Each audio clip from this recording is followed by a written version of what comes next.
4টি তাজা বুলেট শিক্ষার্থী জনতার হাতে তুলে দিয়েছে কিশোর মোহাম্মদ রুমান। ধোলাইপাড়ে দিন মজুরি করে দিন চলে তার, কিন্তু কিভাবে তার হাতে এলো এই বুলেট, কেনই বা তা জমা দিতে এসেছে রুমান?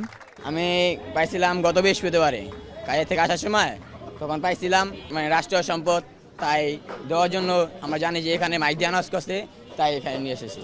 রাজধানীর জুরাইনে মুরাদপুর মাদ্রাসা রোডের 0 পয়েন্টে ঢাকা দক্ষিণ সিটি কর্পোরেশনের 52 নম্বর ওয়ার্ডের স্থানীয়রা ছাত্র জনতা সমন্বয় পরিষদের ব্যানারে রাষ্ট্রীয় সম্পদ এবং লুটের মাল সেনাবাহিনীর কাছে হস্তান্তরের উদ্যোগ নেয়।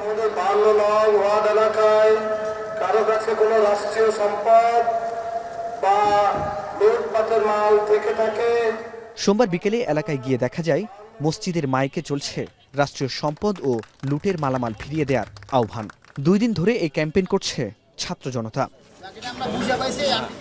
সন্ধ্যার মধ্যে 4 শতাধিক বুলেট ও ছোড়া গুলি, টিয়ারশেল 3টি, র্যাব 10-এর পিস্তল ম্যাগাজিন সহ 2টি বুলেট, AK-47-এর 4টি বুলেট, একটি সাউন্ড গ্রেনেড, 2টি হ্যান্ডকাপ, 2টি লোডেড শটগান সহ কম্পিউটারের প্রসেসর, মাউস ও 6টি সিসিটিভি ক্যামেরা, যোগ হয় একটি পোড়া মোটরসাইকেলও। স্বৈরাচার শেখ হাসিনার পতনের দিন 5 আগস্টে আশপাশের কয়েকটি থানা থেকে এসব অস্ত্র লুট হয়। এই উদ্যোগের আয়োজক শিক্ষার্থীরা বলছেন, রাষ্ট্রীয় এই অস্ত্র ও মালামাল তারা হস্তান্তর করবেন সেনাবাহিনীর কাছে। আমরা ছাত্র জনতা যেহেতু রাষ্ট্রেরই নাগরিক, তো আমরা কেন রাষ্ট্রের কাজে এগিয়ে আসবো না? তো আমরা সব ছাত্র জনতা মিলে ডিসিশন নিলাম যে আমরা এগুলো উদ্ধার করব। এলাকাবাসীকে তারা আহ্বান করেছেন যেন এই রাষ্ট্রীয় সম্পদগুলোকে আমরা যারা এই অত্র এলাকার ঢাকা বিশ্ববিদ্যালয়ের শিক্ষার্থী আছি, আমাদের মাধ্যমে একটা নিরাপত্তা নিশ্চিত করে সেনাবাহিনীর নিকট হস্তান্তর করে দেওয়া হয়।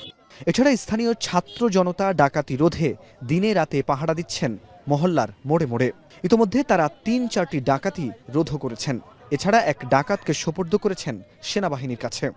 আমরা চেষ্টা করব ছাত্র জনতার এই যে সমন্বয়, এটাকে যেন আমরা ধরে রাখতে পারি। আমরা প্রত্যেক দিন রাতে একটা পাহাড় ব্যবস্থা করেছি যাতে কোনো মানুষের বাসা ডাকাতিটা না হয়। এলাকায় শান্তি প্রতিষ্ঠায় তাদের লক্ষ্য বলে জানান স্থানীয় ছাত্র জনতা।